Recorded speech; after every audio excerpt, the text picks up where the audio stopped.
In this module, we're going to be talking about clinical and counseling assessments. So again, in the broader pattern of psychological tests and measurements. And again, the idea that with psychology, we're wanting to measure individual differences and thoughts, cognitions, behaviors, and also feelings and attitudes, affect. So that when we're talking about psychology, we're talking about how do we actually are wanting to measure people's personalities, their attitudes, their opinions. We want to measure their behaviors, and we also want to measure and quantify their thought processes and their cognitions. And a part of psychological tests and measures is coming up with a quantitative way, a numerical way to measure and differentiate people. So with clinical and counseling assessment, again, we're doing that same process. We're trying to quantify constructs, and we're trying to quantify those constructs to be able to differentiate or individualize people, make differences, or basically be able to determine differences in this case, generally functioning from one individual to another. So we're going to be talking about clinical and counseling assessments in this module, primarily kind of the constraints that the process of making an assessment looking at clinical issues, so psychological health and psychological well-being, but also psychological and real-world functioning. And most of our models are based on a medical model where we're actually looking for a diagnosis. And that's also somewhat guided the measures that we're going to be talking about when we're trying to make clinical and counseling assessments. So I guess the first thing we should do is distinguish broadly between clinical and counseling assessments. And there is a fair amount of overlap between clinical psychology and counseling psychology. But what differentiates the two typically is that clinical psychology has a primary focus on prevention, diagnosis, and treatment of abnormal behavior, with a focus on the more severe forms of psychopathology. So clinical psychology is following closer to the medical model. It is more focused on identifying abnormal behaviors, and more specifically, generally, difficulty in life function. So when someone is actually having mental issues, psychological issues, that are impacting their ability to live their lives successfully, and also to interact with the culture and society that they belong. And that's kind of an important factor too, is that whenever we're talking about quantifying what is normal behavior and what is abnormal behavior, what behaviors a society accepts and what behaviors a society finds to be abnormal or a problem, can vary from culture to culture. So, for example, even dress style. In some societies, different dress styles are indicating whether that's a normal or abnormal behavior. So, anyway, and then we have counseling psychology, a branch of psychology that expresses similar concerns and often has very similar training modules. But instead of the focus being on identifying abnormal behavior or severe psychopathology, it's more focused on helping people that are quote-unquote within the range of normal behavior, but are still finding that same issue of having issues with basically everyday life. So having difficulty coping, having difficulty basically having the life satisfaction that they're wanting out of their lives. So much more everyday concerns, marriage, family, academics, and career. So various questions addressed throughout the use of an assessment tool in clinical and counseling psychology include. So basically when we're talking about psychological assessment from a clinical or counseling framework, one of the questions often asked, especially from a clinical psychology, is does this patient have a diagnosable mental disorder? In other words, do they qualify? Do their behaviors, their affect, their attitudes, and their cognitions, their thoughts, follow a pattern that would actually indicate through symptoms that they actually qualify or count as having a mental disorder? And again, that's a quantification process. That's a measurement. That's assessment. The clinician would be going through a series of checklists and or measures to determine, does this person actually count as having a mental disorder? So it's focused on what is the diagnosis. So is there a medical diagnosis of a mental disorder? Now, both a clinical and counseling psychologist would be very interested, regardless of whether they're actually trying to quantify whether someone has a diagnosable mental disorder, is also just what the person's current level of functioning is. So, how much is their psychological function positively or negatively impacting their day-to-day life? How well are they their behaviors, their thoughts, and their feelings, allowing them to integrate with the culture that they exist within. So how does that current level of function then compare with the others in their cohort? So basically, again, a comparative function. So we're looking at the range of normal cognitions, the range of what a society considers are normal feelings and behaviors, and the range of, what's the normal set of behaviors. So various behaviors and thoughts change culturally. So if you were what is considered to be almost completely unacceptable racist thoughts today, 50 years ago would have almost been considered the norm, and if you didn't hold those thoughts, you would be actually one of the outliers. So things, again, it's very important to recognize that when we're talking about the diagnosis or measurement of psychological function, that it really is a quote-unquote function of not only what are the behaviors, the thoughts, and the feelings of the person, but how well does that match to the current society, current culture's norms. The more you're within the norms of behavior and thoughts and feelings within a society, the more likely you are going to be functioning better. People are not going to be reacting negatively to you. Your behaviors will be seen as quote-unquote normal. And there's definitely some range for different behaviors, different thoughts, different attitudes. But at a certain level, if you get so far from that norm, people are going to start to not behave normally around you. They're going to treat you as different, and then that may itself cause problems. Now, some people may want to be that way and are comfortable. I'm a misfit, no one likes me, and that's fine. This is who I want to be. It's when someone is struggling with that, when someone goes, I don't want to be an outcast, I don't want to be behaving these ways that the rest of society doesn't agree with, that's when it becomes a problem for that person, and that's when psychologists should be stepping in to help that person at their own request. And if the behavior is actually diagnosable as a mental order, possibly stepping in through the orders of the medical establishment and also legal situations or legal requirements to actually help that individual. So once we actually know, is there a mental disorder? Is there a diagnosis? What's the current level of functioning? And how does that functioning compare to kind of societal norms? Then we can ask what type of treatment can benefit this individual, and also how well the person's personality can be described. So we're also just creating personality profiles. So sometimes it's not even necessarily that we would be doing a psychological assessment from a clinical and counseling viewpoint, specifically looking for treatment or function or diagnosis. Sometimes it might be just to tell someone, kind of again like with vocational psychology, here's kind of a overview of what your personality is like, your strengths and weaknesses. So from a clinical model, the diagnosis of mental disorders are the frequent assessment tools used to make these diagnoses. And primarily, though there are many different assessments and tools used to measure individual symptoms of mental disorders, due to the medical model of psychiatry, the medical model of clinical psychology, and also the insurance and legal requirements within the United States, primarily the main assessment tool used for the diagnosis of mental disorders is the American Psychiatric Association's Diagnostic Statistic Manual, the DSM.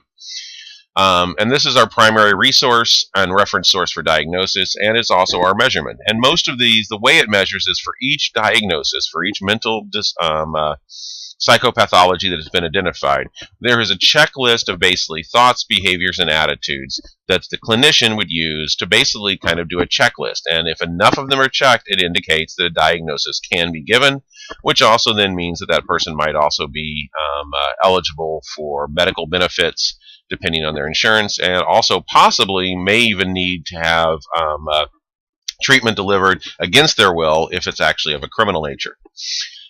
Currently, we're on the DSM-4TR, and it names and describes all known mental disorders, including a category called conditions not attributable to a mental disorder that are the focus of attentions for treatment. And this basically is a catch-all category of it is clear that you're having a problem functioning in society. It is clear that you are in distress. However, you weren't necessarily diagnosable anywhere else under any of the other disorders that are currently being accepted. And the DSM has changed over the years, and again, that change is often based on what's acceptable in society. Many years ago, the DSM included homosexuality and lesbianism as a diagnosis. It was a disorder that should be treated. That, of course, is not the case today. And again, this kind of refers back to that cultural component of our diagnosis of mental disorders. There's a fair amount of controversy that surrounds the utility of the DSM. As I said, it's firmly rooted in the medical model and then discounts the patterns of thinking and behavior, concepts arguably central to mental health. It's really focused on a checklist of symptoms. So it comes from a medical order.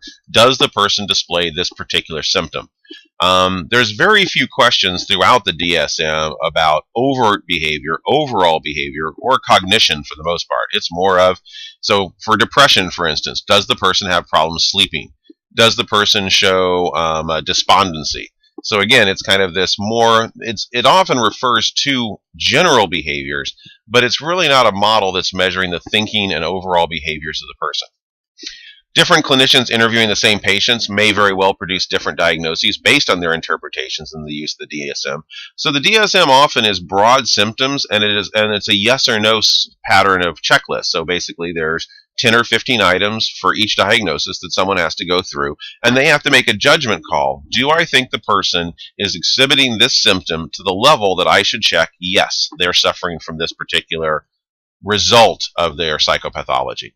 And in patients that may not be very severe, different clinicians may check yes or no depending on how they personally make the judgment of whether the person is actually suffering from that particular symptom. Also, an argument is made that DSM may be culturally insensitive and thus often is of limited use in diverse populations. So again, if our definition of what is normal behavior is based on culture, the DSM is pretty much normed, if you will, on a broad view of the entirety of the United States of America, and in fact an attempt to make it pretty much a world usable document, and the DSM is often used outside of the United States. But then what is acceptable behavior in culturally different populations, so diverse populations? And sometimes behaviors are different, and acceptable behaviors are different. What might be acceptable in one culture may be completely unacceptable in another. Some places and in some societies, having schizophrenia is often seen as a sign of a blessing, that person is considered to be basically a person to go to get extra information. They're actually applauded in those societies. So again, if we have this broad-based concept of trying to quantify whether someone or else has a mental disorder, and mental disorders have a component of, are you functioning within the norms of behavior? When we have a diagnostic tool that is meant to cover millions and millions of people, it may be fairly insensitive to specific diverse populations. So within the DSM, there is coded areas on 5 axes. So axis 1 is disorders of infancy, childhood, adolescence, dementias, substance use disorders, mood and anxiety disorders, schizophrenia, and also conditions that may focus on treatment but are not a cause for diagnosis. So that's our big broad category of a lot of these psychopathologies we often think of are axis 1 psychopathologies. Axis 2 is mental retardation and personality disorders. And you can kind of start to see that this is, again, very much clumped, not necessarily on whether it's a psychological disorder or a physical disorder. It's more simply lumped on symptoms. So personality disorders, which are generally going to be a cognitive disorder, a framework disorder, how someone actually is viewing the world, and mental retardation, which is usually going to be a physical disorder, are all axis 2. Axis 3 is physical conditions that may affect mental functioning, so beyond mental retardation, if there's actually a hormonal imbalance, if there has been structural damage to the person that affects mental functioning, that would be an axis 3 disorder. Axis 4 is different problems of sources of stress, such as financial, legal, marital, occupational, and other problems. So most of the mental disorders in Axis 4 are often more counseling focused. So there are often people dealing with particular events, an enormous amount of stress, particular pressures that are causing them to have problems functioning in society. And then Axis 5 are global ratings of overall functionings. So since the diagnostic manual is primarily simply a checklist of symptoms, the clinical interview is one of the major assessment tools when using the DSM. And a clinical interview may be conducted for several reasons, often to arrive at a diagnosis. So basically interviewing the patient to ask them about their experiences, how they're functioning, but with a purpose of basically addressing each of the points of the diagnosis. It also can be used to pinpoint areas that must be addressed in psychotherapy. So finding out what is the person's problems, what are they struggling with, and that might also provide information on potential treatment. Clinical assessments often are legally required to also determine whether the individual will harm himself or others. So a clinician is actually under a legal obligation to make sure that someone is not going to be likely to self-harm or to harm others. And if they believe that they are, so the diagnosis is suggesting this person is in imminent danger of harming themselves or others, there is actually state and federal required reporting in those situations. And finally, to guide decisions about what else needs to be done to assess the individual. So often the clinical interview will be the first step, and then additional assessments, including more quantitative assessments such as a personality test, maybe a cognitive ability test, might also be ordered to further support the clinical assessment interviews diagnoses. The current trend in clinical and counseling assessment is towards culturally informed assessment. It is an approach to evaluation that is perceptive and responds to the issues of acculturation, values, identity, worldview, language, and other culture-related variables as they possibly impact and evaluate, process, and interpret the resulting data. So that's a pretty packed up sentence, but what this really means is trying to move ourselves to recognizing that there are gender differences, for example, in normal behavior. If we have a male that has a tendency, a man in our society, who has a tendency to cry in lots of situations, to become very emotionally upset in a lot of places, that's usually seen as not necessarily normal masculine behavior. Now, if the person that is doing this still finds it fine to function their life, they don't mind being emotional, they don't mind crying in public, then that's not necessarily a problem with that psychological assessment needs to identify. However, that is kind of out of the norm of masculine behavior, and if the person is also finding that behavior to cause them negative impact in their day-to-day life, that's going to be something that might be diagnosable. But that exact same behavior may not be seen as a problem in women. Now again, it's up to the individual to determine, and a woman could definitely well be, I don't like being this emotional and I want help with it. But again, when we're looking at culturally informed psychological assessment, we want to start thinking about not just broad norms of behavior, but norms of behavior in different age categories, amongst different religions, amongst different ethnicities, again, amongst different sexual orientations, against different national origins.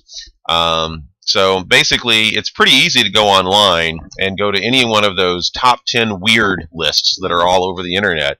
So, and a lot of times they'll be talking about other countries that do quote unquote weird behaviors. So I just recently saw top 10 celebrations that will surprise you, and it was all about various things that different countries actually have holidays for that seem very strange for people that grew up in the United States. Of course, the holidays we have probably look strange to other cultures as well, and some of the ways we celebrate them. So just looking at the holiday season, our tendency to kill a tree to celebrate the winter season, and then to decorate it, and then afterwards to throw it away.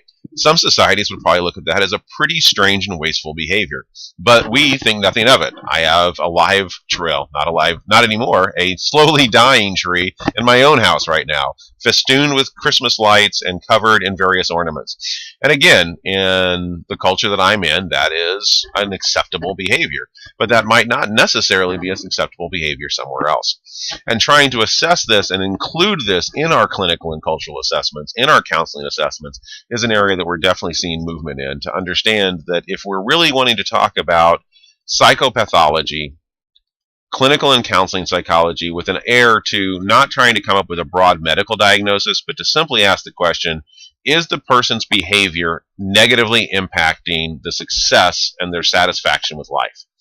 And if so, then we need to take into account age, disability, religion, ethnicity, social status, sexual orientation, heritage, national origin, and gender when we're trying to assess what is normal behavior to find out if the person's functioning well. So some special applications of clinical measures. So one form is the forensic psychological assessment. So the theory and application of psychological education and measurement in legal context. And like I said, there is some legal impact and also private industry impact on clinical and counseling assessment. So from a private industry viewpoint, the insurance industry and the medical model has definitely had an impact on how we measure psychopathology. But also the legal system of the United States. So forensics refers to legal psychological assessment. So three core findings in our legal system that have impacted clinical measurement. The first one is Tarasoff and the Regents of the University of California. And that ruling, so basically the way laws are created in this country can come from three sources. They can come from the executive branch through executive orders that basically say, based on a presidential order, there is an expectation of legal behavior within the country. Most laws are actually passed through our actual elected officials, so through the House of Representatives and the Senate, total Congress. And once those laws are passed, though, it is up to the courts to determine how they should actually be interpreted. So these are all court interpretation cases. But once they've been determined, they're considered case law. So basically there was an ambiguity in the law, and in the case of Tarasoff versus the Regents of University of California, the court system ruled this is what the law is meant to say. And what this law says is this is kind of the law that all of the concepts of mandatory reporting are based on. If someone is under psychological assessment and it's clear they're dangerous to oneself or others, it is the responsibility of the clinician to inform the authorities that this person may need to be detained. Dusky versus the United States actually establishes that forensic psychological assessment can be used to determine if someone is competent to stand trial. This isn't necessarily determining, quote-unquote, an insanity defense. This is simply asking, is the person aware of the process that's going on? Are they aware and cognitive of the fact that they're under trial? So again, this can occasionally come up where someone is found to not be competent to stand trial and are actually remanded to psychological treatment over legal treatment. Now, often, depending on the state, once they're found competent, they may still be accountable for whatever they were going to be tried for. And then finally, criminal responsibility. Were they capable of knowing that they had made a criminal act? And that's Dunham versus the United States. There's many other laws and court precedences that also affect forensic psychology and the psychological assessment of mental disorder or psychopathology. These are the three big ones, though. Additional psychological assessments from a forensic standpoint include determination of the readiness for parole or probation. Usually a forensic psychologist will do a psychological assessment of someone that is hoping to get out of jail early or to get probation. Diagnosis and evaluation of emotional injury. So often also the victims of various crimes will be suffering from kind of state-based stress and psychological issues, and the forensic psychology will often be involved in the treatment of that.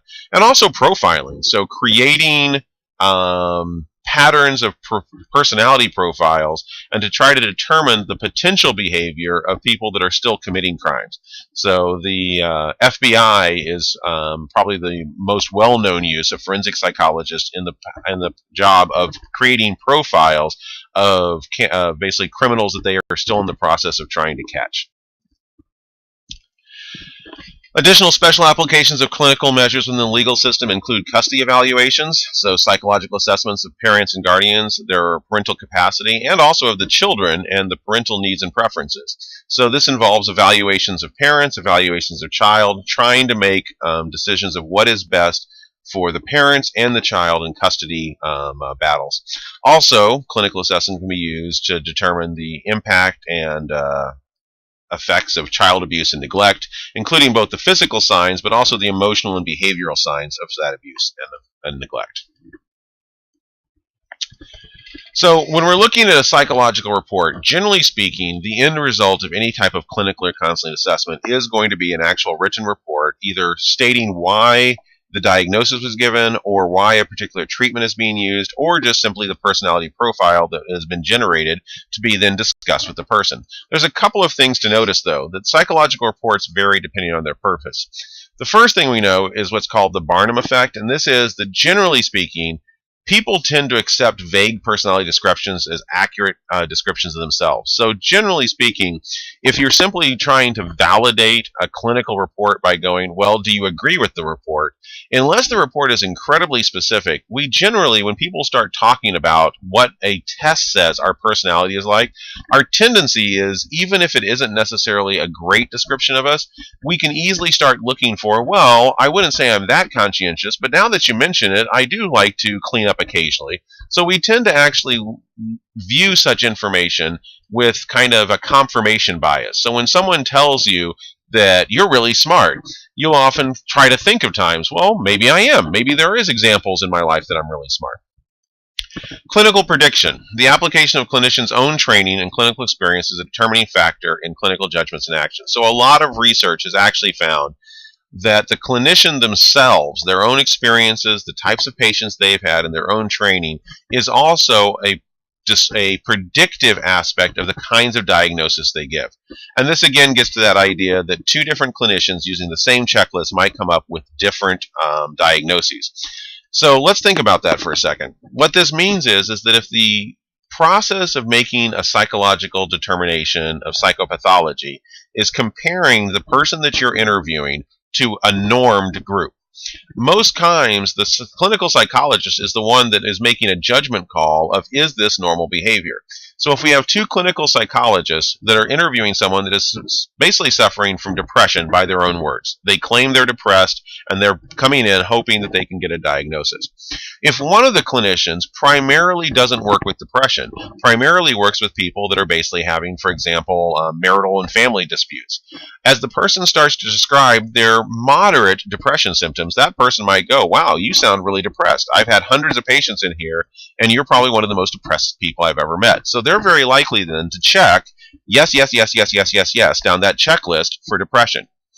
That same person goes into a clinical psychologist who mainly works with people that have depression. So he has seen, or she, an enormous number of people that suffer from depression and recognize that this person is somewhere in the middle. They may actually not check many of those boxes at all in the DSM, as they're comparing them to people that are suffering from severe depression. So this is a problem with the psychological report. Just like the Barnum effect, we have a tendency when we hear a psychological report to kind of look for evidence that suggests that yes, that report does fit us.